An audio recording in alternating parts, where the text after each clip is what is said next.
bello ricordare i 10 anni trascorsi a Sorso, dove sono stato sempre bene. Certo ce n'era da faticare, c'erano molte cose da fare, però quello che mi ha particolarmente giovato è proprio il rapporto personale con i sorsesi, con i quali conservo ancora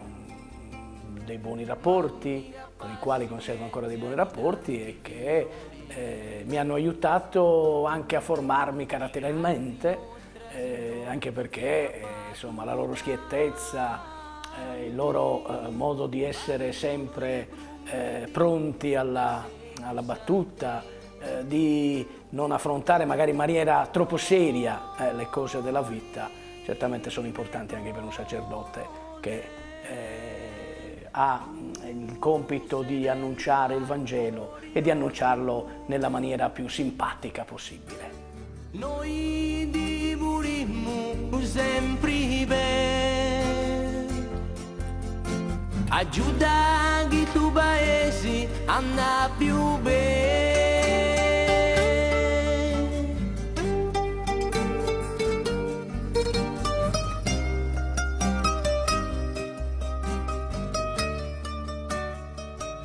Che con le persone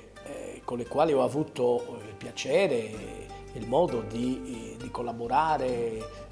soprattutto nelle esperienze estive con i ragazzi di Campiscuola,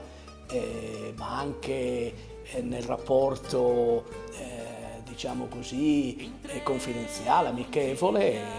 devo dire che il sorsese è una persona, sono persone che, se stimolate, sono in grado di dare tutto, di essere autentici anche testimoni e di impegnarsi in maniera fattiva nella costruzione della comunità. I rubi assari di Gabusini,